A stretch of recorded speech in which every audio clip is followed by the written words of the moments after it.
Before I knew anything about redlining, before I knew anything about the Great Migration, before I knew anything about the battles black parents were fighting over education in Chicago, I was just a little girl carrying school books home from Jenner School. I can still see myself running down those sidewalks. Back then, I wasn't thinking about history. I wasn't thinking about civil rights. I wasn't thinking about politics. I was thinking about music. I was thinking about talent shows. And I was thinking about learning how to play the theme from Shaft on an electric guitar.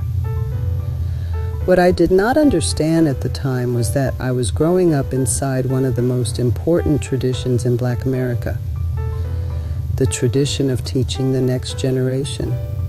Jenner School had opened its doors in 1944. Many of the children who filled its classrooms came from families connected to the Great Migration. Their parents and grandparents had traveled north from places like Mississippi, Alabama, Georgia, Arkansas, and Louisiana, searching for opportunity and a better future. They left behind Jim Crow, or at least they hoped they had, because when many black families arrived in Chicago, they soon discovered that some barriers had not disappeared.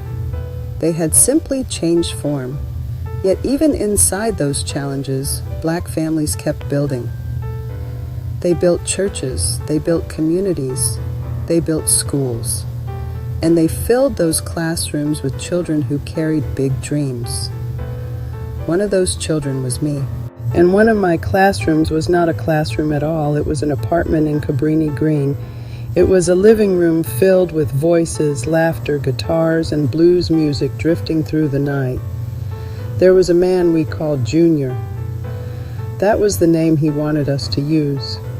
He never seemed to want us children knowing too much about his real name. But I was curious. One day, I kept pressing him, trying to get him to tell me. Finally, he leaned close and whispered one word, Oscar. That was all he gave me. But all these years later, I still remember it. Junior was a guitar player. He had played on the Chitlin circuit, that powerful network of black clubs, theaters, bars, and performance spaces where black musicians could perform when so many doors were still closed to them. When Junior came through Cabrini Green, he often ended up around my family.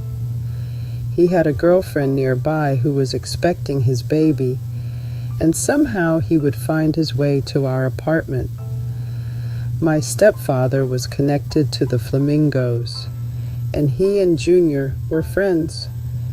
They would sing, drink, laugh, play music, and before long, a crowd would gather. To a child, it felt exciting. The adults were having a good time. The music was alive, and the blues filled the room like something sacred. I did not know I was being taught. I only knew I loved watching their hands move across those guitars. I loved hearing those notes. I loved feeling like music could turn an ordinary apartment into something bigger. Junior taught me guitar moves. He taught my brothers too, and my middle brother especially took off with it. Looking back now, I understand something I did not understand then. Freedom needed teachers, and sometimes those teachers did not stand at chalkboards. Sometimes they sat in living rooms holding guitars. Sometimes they came through the neighborhood carrying stories from places children had never seen. Sometimes they taught with a song, a chord, a look, or the way their fingers moved across the strings. Junior may not have had a classroom. He may not have had a title. He may not have had his name written on a school door. But he taught us. He taught us how to listen. He taught us how to watch closely. He taught us that music was not just sound. Music was discipline. Music was memory. Music was timing. Music was confidence. And for children growing up in Cabrini Green, confidence mattered because the world outside those walls could make a child feel small.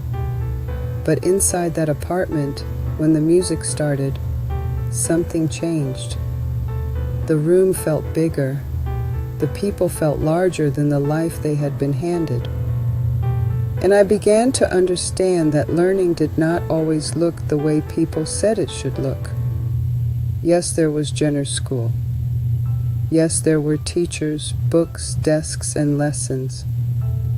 But there was also another kind of school happening around us.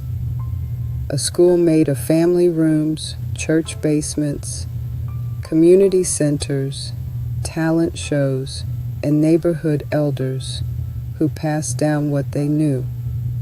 That was part of Black education too. Because after slavery, Black people understood that knowledge could not be limited to one building. If the school was underfunded, the home had to teach. If the classroom was crowded, the church had to teach. If the books left something out, the elders had to teach. And if a child showed a spark, somebody had to notice it. For me, Junior noticed music. And once he noticed it, he did what real teachers do. He helped me believe I could learn. That may not sound like much to some people, but for a child, belief is sometimes the first lesson. Before you can read the page, somebody has to make you believe the page belongs to you. Before you can play the note, somebody has to make you believe your hands are capable. Before you can stand in front of people, somebody has to make you believe your voice, your talent, and your presence are worth seeing. That is what teachers do. And sometimes the teacher is the woman standing in front of a classroom. Sometimes the teacher is a grandmother saving family memories under a high bed. Sometimes the teacher is a parent warning you about a world you are still too young to understand. And sometimes the teacher is a blues man named Junior, sitting in a Cabrini Green apartment, showing a little girl where to place her fingers on a guitar. I did not know then that I would remember him this way. I did not know that all these years later, his name would return to me in a story about education. But maybe that is the point. The people who teach us do not always know what they are planting. They may think they are only showing us a chord, only correcting our hand, only telling us to try again. But inside a child, those small moments can become something larger. They become confidence. They become memory. They become evidence that somebody saw you. And in Black communities, that kind of seeing mattered. Because too many systems looked at Black children and saw problems. But our teachers saw possibility. They saw gifts. They saw rhythm. They saw intelligence. They saw humor. They saw a child who could become more than the world expected. And that is why Commandment number 5 matters so deeply. Build schools, honor teachers, turn every home and church into a classroom. Because after slavery, education was not a luxury. It was survival. For generations, Black people had been punished for trying to learn. Enslaved people understood that reading could open doors. The slave system wanted locked. A letter could carry a message. A Bible verse could become a source of strength. A newspaper could reveal what was happening beyond the plantation. A contract could protect a family from being cheated. A name written down could prove that a person had existed. So when freedom came, one of the first things Black communities did was reach for education. They built schools with whatever they had. Sometimes the school was a church. Sometimes it was a wooden room. Sometimes it was a cabin. Sometimes it was a borrowed space with benches, slates, and a teacher trying to teach children and adults at the same time. That hunger for learning did not disappear when families moved north. It traveled with them. It came to Chicago in suitcases. It came in church songs. It came in parents who may not have had much schooling themselves, but still told their children, "You are going to learn." And by the time children like me were walking into Jenner School, we were walking into more than a building. We were walking into a promise carried from the South, a promise shaped by struggle, a promise that said the next generation would not be left without tools.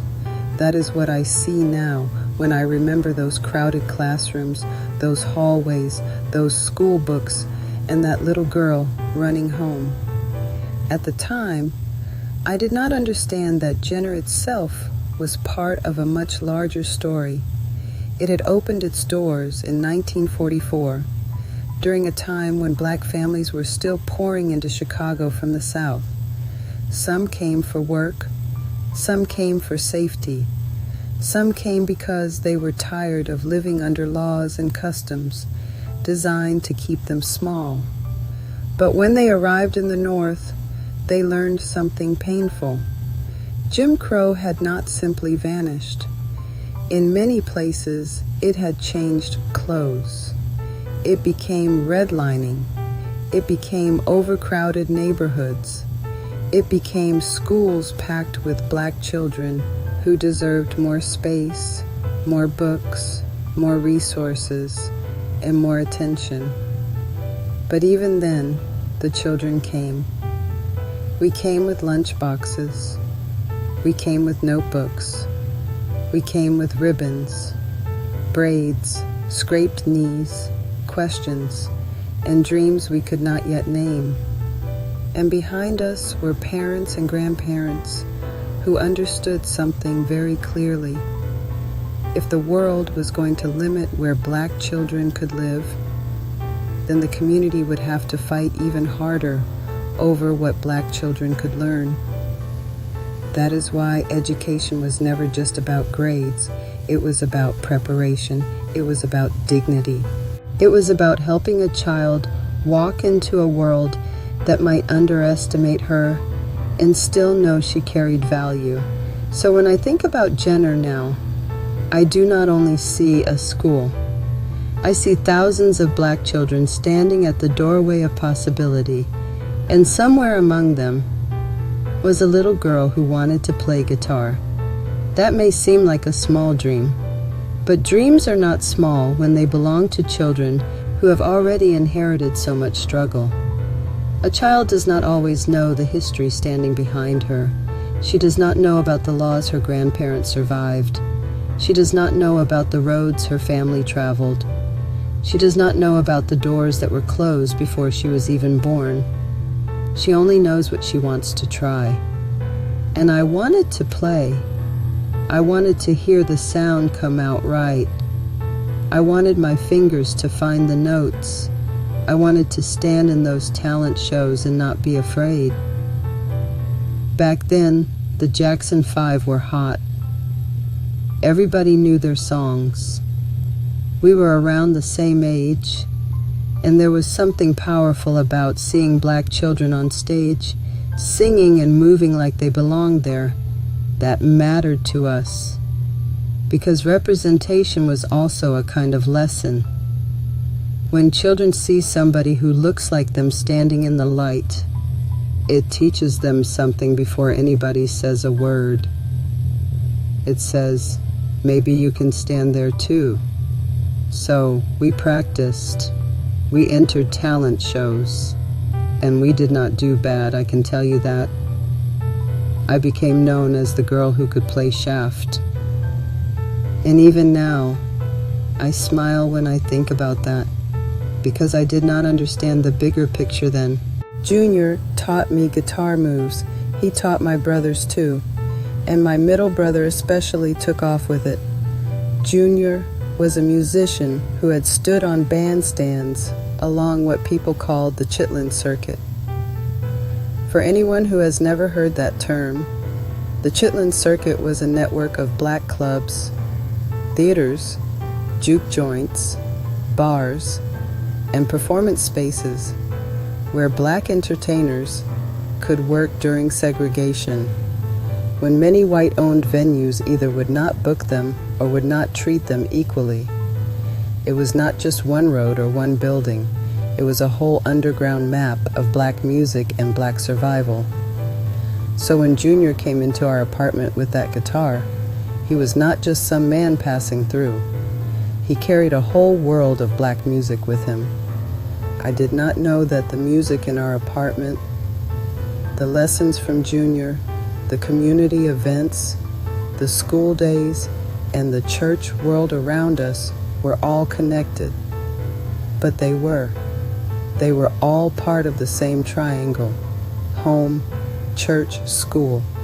And inside that triangle, black children were being taught how to survive, how to create, and how to believe they had something worth giving. At home, we learned by watching. We watched how adults carried themselves. We watched how they talked when company came over. We watched how they stretched money, protected children, corrected us, prayed over us, and still found ways to laugh. In church, we learned rhythm, discipline, memory, and belonging. We learned how to stand, how to listen, how to sing with other people, and how to feel part of something larger than ourselves. But the lessons did not stop at home or church. The apartment was rarely quiet for long. Young people my brothers knew from the neighborhood and the community center were always stopping by. Some were my age, some were older. Most of them shared the same goal. They wanted to learn the music. Back then, many of the boys felt more comfortable talking directly to my brothers than they did talking to me. And truthfully, my father enjoyed that. Because once the conversation started, it often turned into discussions about music, musicians, arrangements, rhythms, and songs everybody was trying to learn.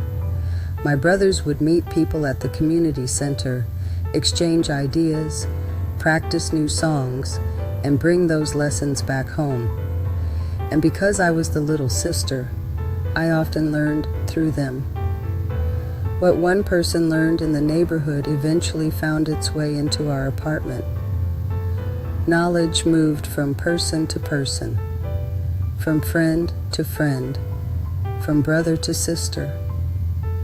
And looking back, I realized that was education too.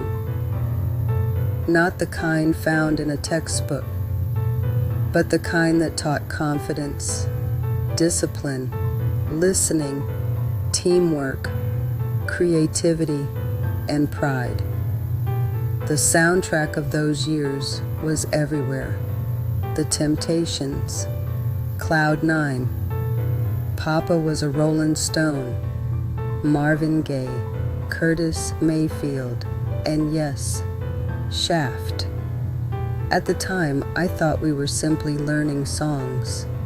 Now I realize we were learning something much bigger. We were learning how a community teaches itself when everybody becomes a teacher. School was the third corner of that triangle, and for many black families, it may have been the corner they protected most fiercely, because the generations who came before us understood something children often could not see. Education had once been forbidden. There had been a time when teaching an enslaved person to read could bring punishment. A time when knowledge itself was considered dangerous.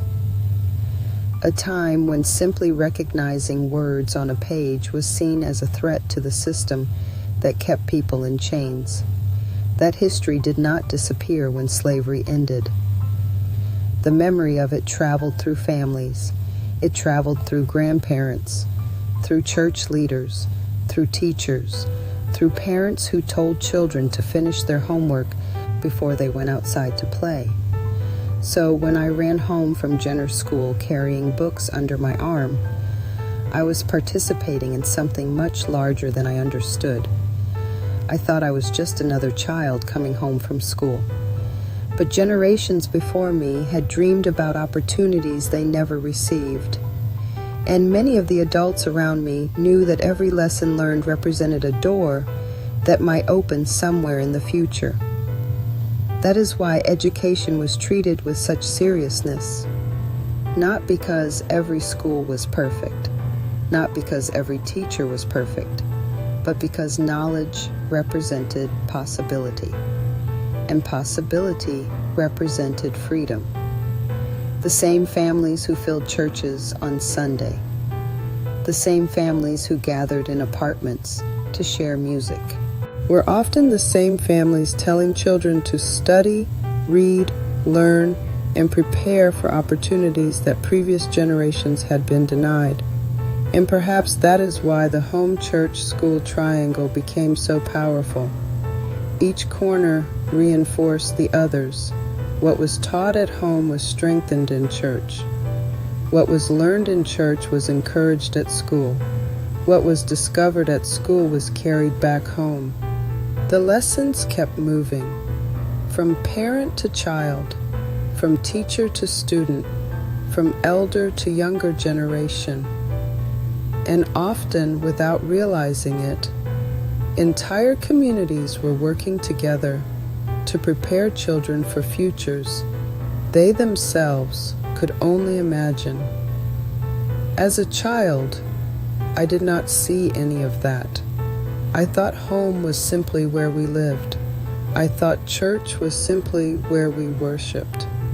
I thought school was simply where we completed assignments and took tests. But looking back now, I understand that each one was serving a larger purpose. Together, they were building confidence, they were building character, they were building knowledge, and they were building hope. Because freedom required more than surviving.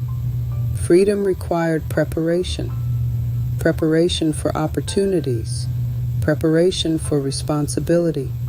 Preparation for a future that earlier generations had sacrificed to make possible. And perhaps that was the greatest lesson of all. The adults around us were not simply trying to help children get through another school year. They were trying to prepare us for lives they hoped would stretch further than their own. And the lessons did not stop when the school bell rang. In many ways, they were only beginning. The apartment was rarely quiet for long. Young people my brothers knew from the neighborhood and the community center were always stopping by. Some were my age, some were older. Most of them shared the same goal. They wanted to learn the music. Back then, many of the boys felt more comfortable talking directly to my brothers than they did talking to me. And truthfully, my father enjoyed that.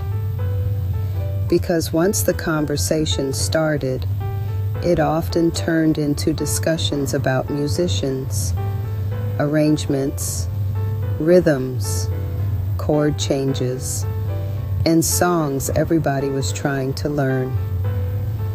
My brothers would meet people at the community center, exchange ideas, practice new songs, and bring those lessons back home. Then our apartment became another classroom. Not a classroom with desks, not a classroom with report cards, but a classroom all the same. What one person learned in the neighborhood eventually found its way into our living room. Knowledge moved from person to person, from friend to friend, from musician to student, from brother to sister. And because I was the little sister, I often learned by listening. Sometimes I learned simply by sitting nearby while everybody else talked. Sometimes I learned by watching fingers move across guitar strings. Sometimes I learned by hearing the same song practiced over and over until it finally sounded right. Looking back, I realized that was education too. Not the kind found in a textbook. Not the kind measured by grades or report cards, but the kind that teaches confidence, discipline, listening, teamwork, and pride. The soundtrack of those years seemed to be everywhere. Music drifted through apartment windows. It played from radios sitting on kitchen counters. It followed us into community centers, school events, talent shows, and neighborhood gatherings. The Temptations were part of that soundtrack. So was Marvin Gaye, so was Curtis Mayfield. And there was something else happening that I did not fully understand as a child. Many of the songs we were learning were about more than music. They reflected conversations taking place throughout Black communities, conversations about opportunity, about struggle, about neighborhoods, about hope, about the world we were living in. As children, we did not always understand every message, but we heard the emotion. We heard the questions. We heard the dreams people carried. And in many ways, those songs became another kind of teacher. They encouraged people to think, to pay attention, to look at the world around them. Looking back now, I realize we were learning more than melodies and chord changes. We were learning how music could help a community tell its own story. We were learning how music could help a community tell its own story. And somewhere along the way, people started noticing that I could play. Before long, I became known as the girl who could play shaft. At the time, I thought it was simply a compliment.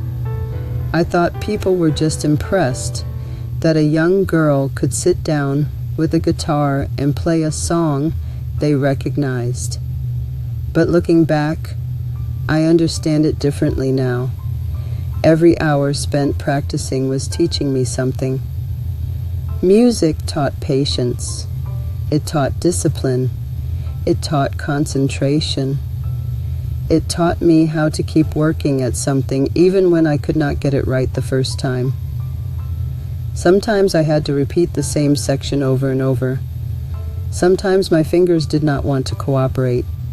Sometimes I became frustrated. But the lesson was not simply learning the music. The lesson was learning perseverance. Learning that improvement comes one small step at a time. Learning that mistakes are not failure. They are part of the process. I did not know it then, but those lessons would follow me far beyond the guitar. They would follow me into adulthood. They would follow me into motherhood. They would follow me into college classrooms. And eventually, they would follow me into a nursing career that lasted decades. But all of that was still far ahead of me. At that moment, I was simply a young girl in Cabrini Green, learning to play music and discovering that somebody believed I could do something special.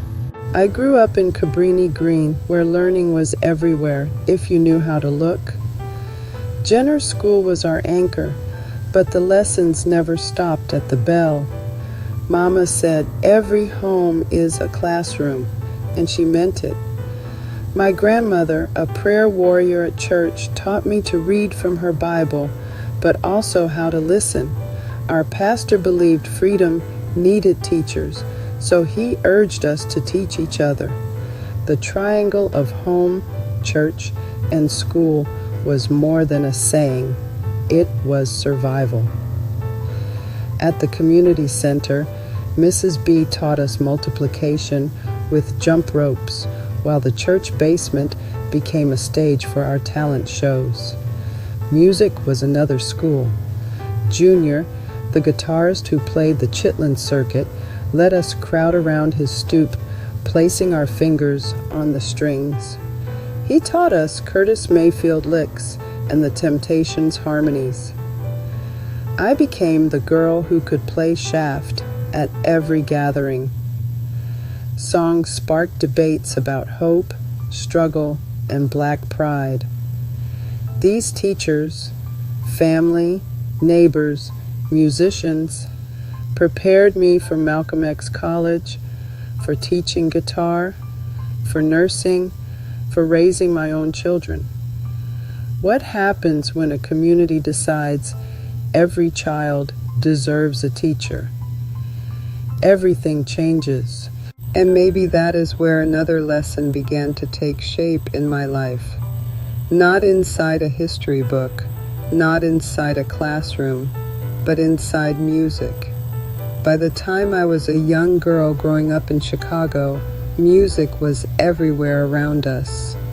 The radio played through apartment windows. Records spun in living rooms.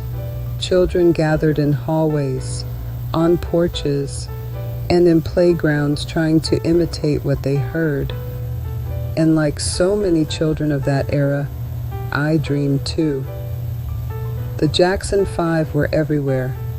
Their music seemed to fill the city. Children my age practiced dance steps, sang songs, and imagined what might be possible for their own lives. My brothers and I were no different. We spent hours playing music together, sometimes in backyards, sometimes in neighborhood talent shows, sometimes simply because making music brought joy into places that did not always have a lot of reasons to smile. And somewhere along the way, people began noticing something about me. I could play. In fact, there was a time when people knew me as the girl who could play shaft. Not because I understood anything about the movie itself. I was just a child. But that unforgettable rhythm had captured the attention of the entire country. And somehow I learned how to play it. People would hear me and smile. Adults would stop and listen. Other children would gather around. At the time, I thought they were only enjoying the music. But looking back now, I think something deeper was happening. For the first time, people were seeing possibility in me. And perhaps even more importantly, I was beginning to see it in myself. Every child needs someone who looks at them and says, in one way or another, you can do something special. And sometimes those words are never spoken aloud. Sometimes they arrive through encouragement, through opportunity, through a teacher who takes extra time, through a parent who refuses to let you quit, or through a community that keeps showing a child what they might become. And perhaps that was exactly what was happening to me.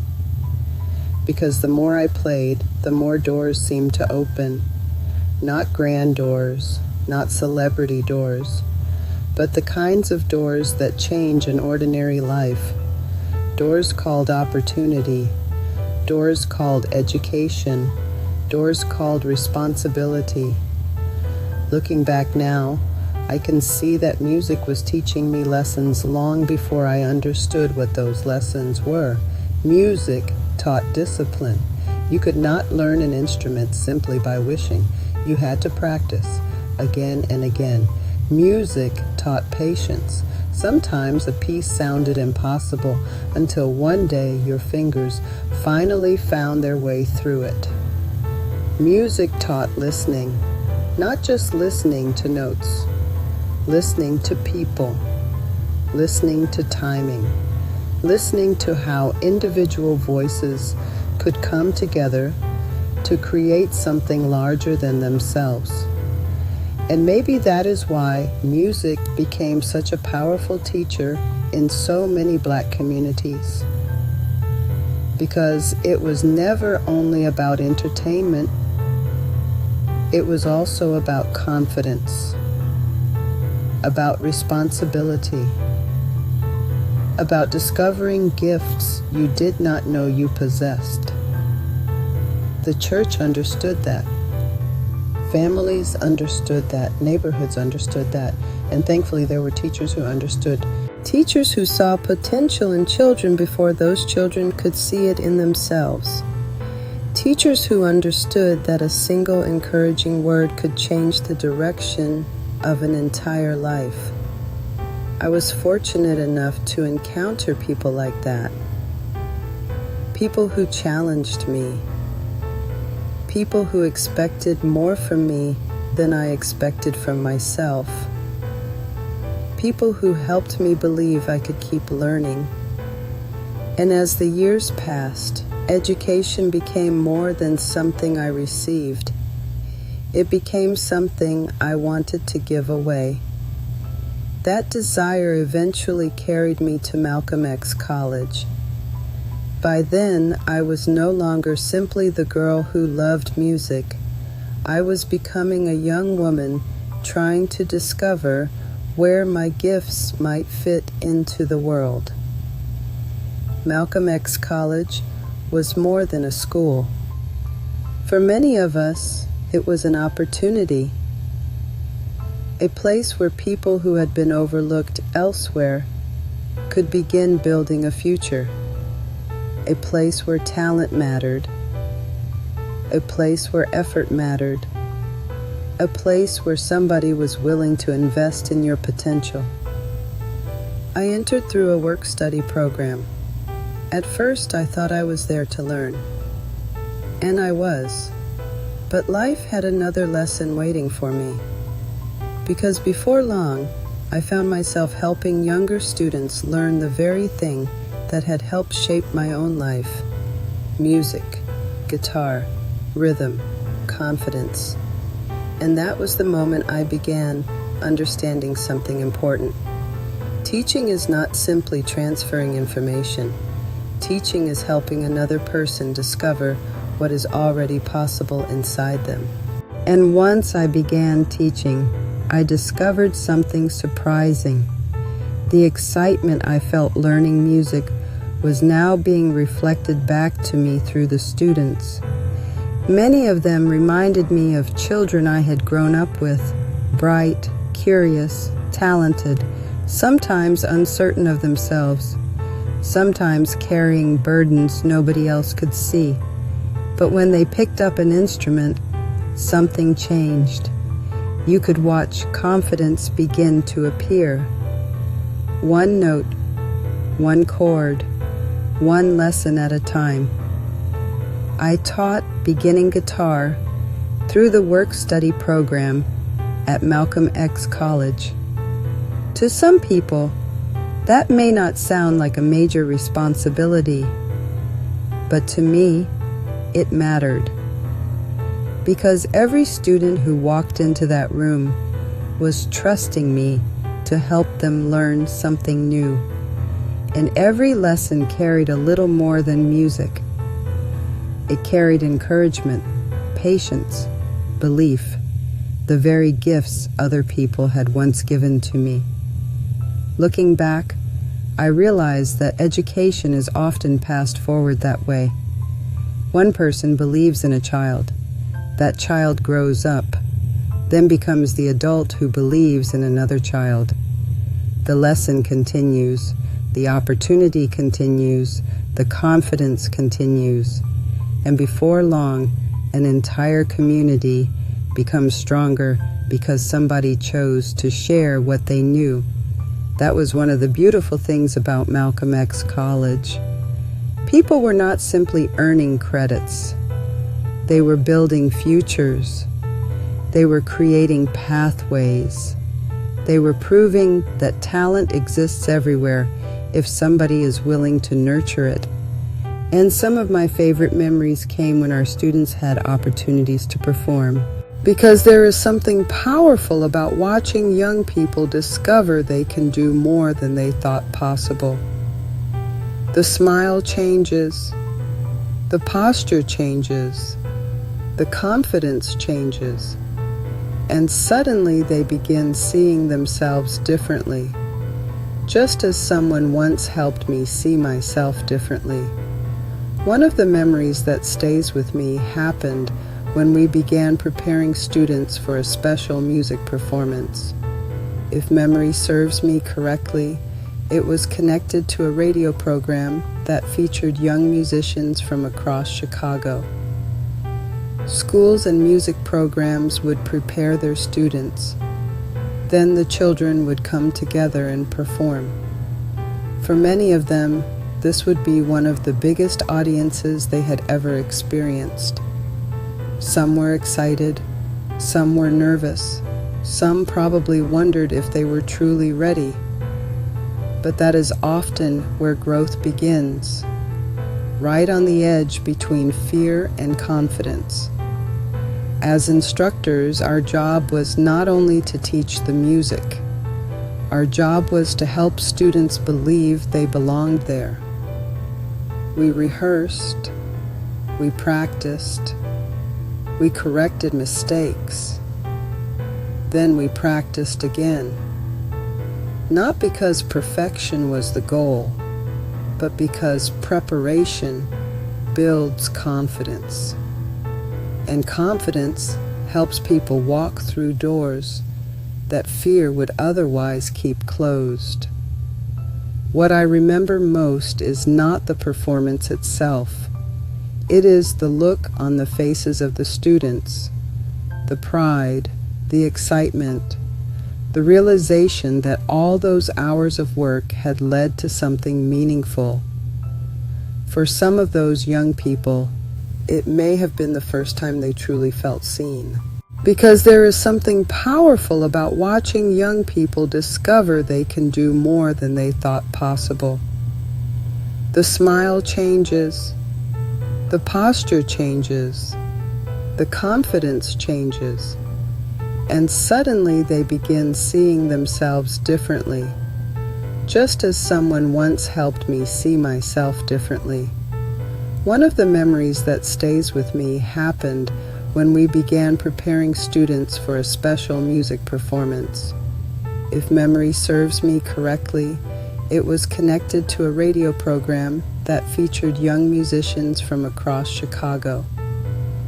Schools and music programs would prepare their students. Then the children would come together and perform. For many of them, this would be one of the biggest audiences they had ever experienced.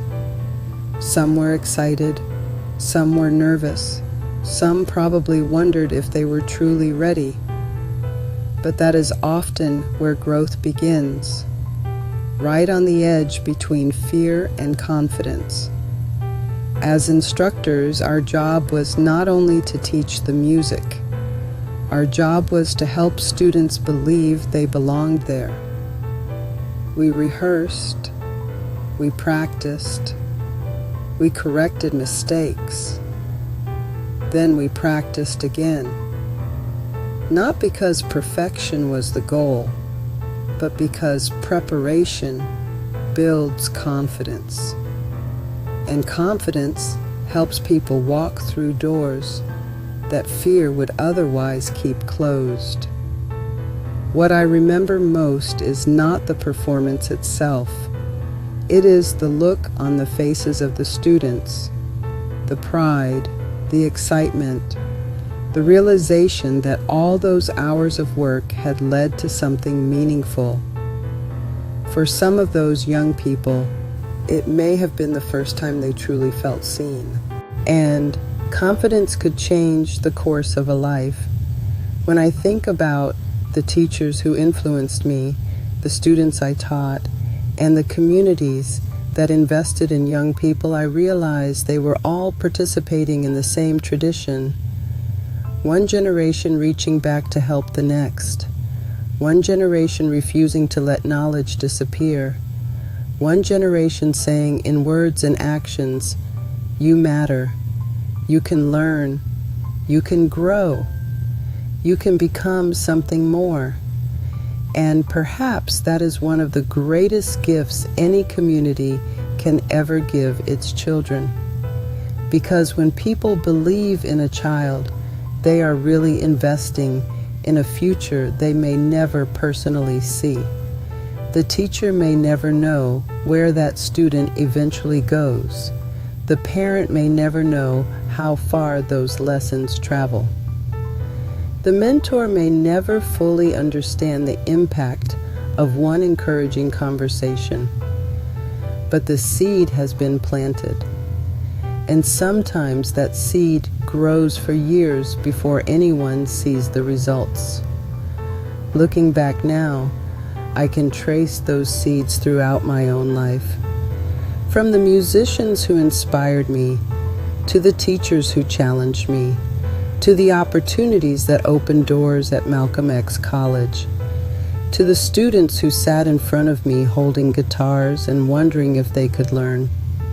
The same lesson kept appearing. Somebody believed in somebody, then that person turned around and believed in somebody else. That is how knowledge survives. That is how communities survive. That is how hope survives. And perhaps that is why Black communities place such importance on education after emancipation. Education was preparation for freedom, preparation for leadership, preparation for responsibility, preparation for the future. And perhaps that is why so many of them sacrificed so much to make sure the next generation had opportunities they never had themselves. They understood something history has proven again and again. A community can lose buildings. A community can lose money. A community can even lose land. But as long as knowledge survives, the possibility of rebuilding survives too. That is why teachers mattered. That is why schools mattered. That is why churches became classrooms. That is why parents pushed children to study even when they themselves had been denied educational opportunities. They understood that education was not simply about personal success. It was about collective survival. Every child who learned to read, every student who graduated, every musician who mastered an instrument, every teacher who shared a lesson, every elder who passed forward wisdom, all of them were contributing to something larger than themselves. They were helping build a future. They were helping build a future. And perhaps that is what I see differently now when I look back across all those years. At the time, many of those moments seemed ordinary. A music lesson, a teacher offering encouragement, a student learning a new chord, a rehearsal before a performance, a classroom at Malcolm X College. Small moments, ordinary moments, moments that might not have seemed important to anyone standing outside the room. But history is often built from moments exactly like those. Because the future rarely arrives all at once, it is built lesson by lesson, student by student, generation by generation. Someone teaches a child to read. Someone teaches a young musician to play. Someone teaches a student to believe in their own abilities.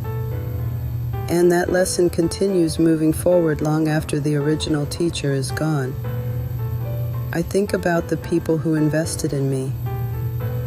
Some of them probably never imagined I would still be remembering their influence decades later.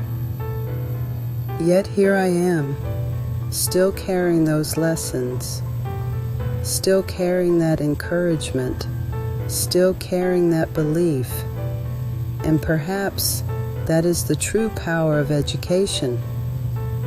Not the facts we memorize, not the grades we receive, but the confidence we gain, the possibilities we begin to imagine, the understanding that our lives can become larger than the circumstances we were born into.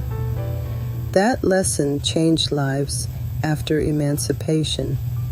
That lesson changed communities, and in many ways, that lesson changed my life because too. Somewhere between being the girl who loved music and the woman teaching music, I learned something I have never forgotten. Somebody believed I could do something special, and that belief became a gift I could pass forward to someone else. Looking back now, I realize how many people helped make that possible. Family members who encouraged me, teachers who challenged me, musicians who inspired me, communities that created opportunities. None of them could see the entire future. None of them knew exactly where life would lead, but they invested in me anyway, and perhaps that is what the best teachers always do. They plant seeds whose harvest they may never personally see. They invest in possibilities. They invest in potential. They invest in people. The same thing happened throughout Black communities after emancipation. Formerly enslaved people built schools when they had almost nothing. Churches opened their doors for learning. Families sacrificed so children could study. Communities raised money for books, teachers, instruments, and classrooms. They understood that education was not a luxury. It was a necessity. It was one of the ways freedom could be protected and expanded for future generations. And those sacrifices mattered because the children they taught became teachers. The students became mentors. The learners became leaders. The lessons kept moving forward, generation after generation. And perhaps that is why this commandment was never really about schools alone. It was about something larger. A commitment to keep learning. A commitment to keep teaching. A commitment to make sure knowledge survived long enough to help the next generation dream bigger than the one before it. That commitment helped build families. It helped build communities. And it helped build futures that earlier generations could only imagine. When I think about my own story, I realize I was fortunate enough to experience both sides of that lesson. I was the student. And later, I became the teacher. I was the child receiving encouragement. And later, I became the adult offering encouragement to someone else. That is a remarkable thing when you stop and think about it, because none of us arrive where we are alone. Behind every achievement is usually a teacher, a mentor, a parent, a grandparent, a coach, a neighbor. Someone who took the time to share what they knew. Someone who saw something in us before we could see it ourselves. And perhaps that is why I remember those years at Malcolm X College so fondly. Not because of the building itself, not because of the classes alone, but because of the people, the students, the instructors, the community, the belief that learning could open doors, the belief that talent deserved an opportunity, the belief that education could change lives. Those beliefs shaped me, and in many ways they still shape me today. Even now, as I share these stories, I realize I am continuing the same tradition. Someone taught me. Someone shared knowledge with me. Someone passed lessons forward to me, and now I am passing them forward again. Not through a classroom this time, but through stories, through memory, through history, through the hope that something shared today might help someone tomorrow. Because that has always been the true power of education. Its ability to travel across generations long after the original teacher is gone. A lesson learned by one child can influence a family. A lesson shared by one teacher can influence a community. A lesson preserved by one generation can influence a future they will never live to see. And perhaps that is what those who came before us understood so well. They understood that knowledge was more than information. It was inheritance. It was protection. It was possibility. That is why they built schools. That is why they supported teachers. That is why they turned churches, homes, and neighborhoods into places of learning. They were not simply teaching facts. They were preparing children for a future they hoped would be better than their own. When I look back now, I can see those hopes everywhere, in my family, in my teachers, in the music, in Malcolm X College, in the students who trusted me enough to learn, and in the countless people who invested in young lives because they believed those lives mattered. Maybe that is the real story behind this commandment. Not simply education, not simply schools, not simply teachers, but belief.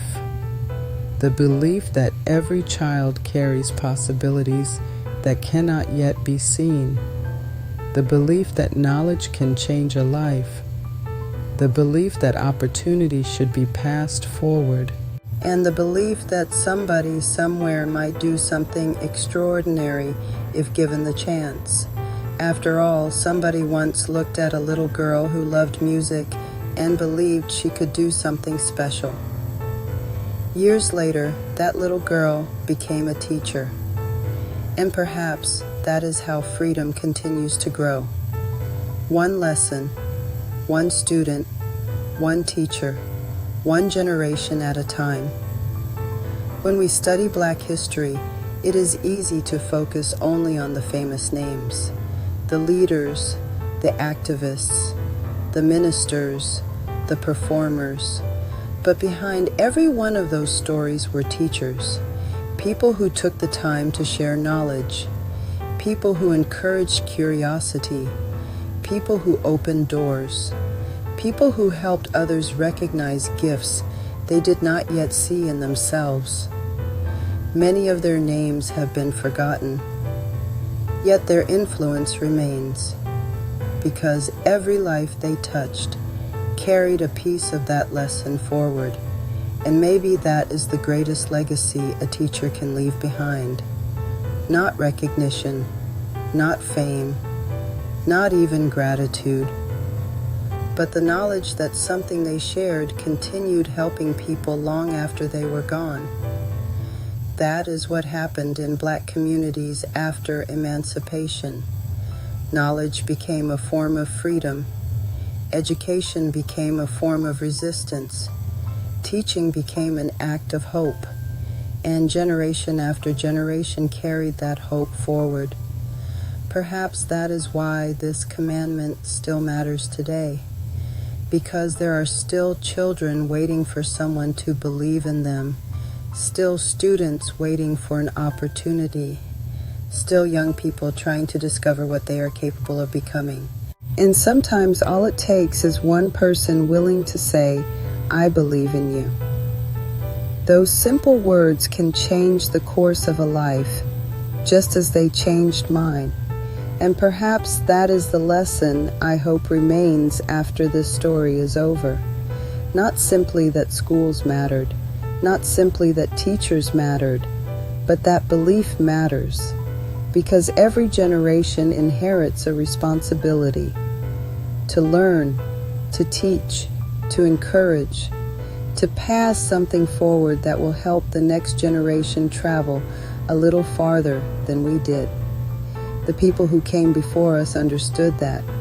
They built schools, they built churches, they built community organizations, they built opportunities wherever they could, because they knew that knowledge alone was not enough. Knowledge needed a place to grow, a place to be shared, a place to become action. And perhaps that realization leads us directly to the next commandment.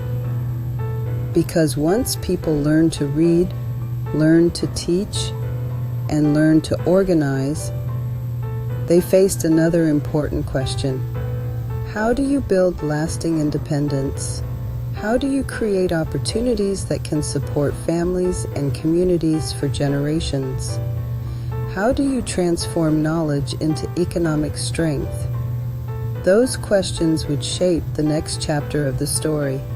But for now, I simply want to thank the teachers, the mentors, the parents, the musicians, the elders, and everyone who ever looked at a young person and saw possibilities that had not yet fully appeared.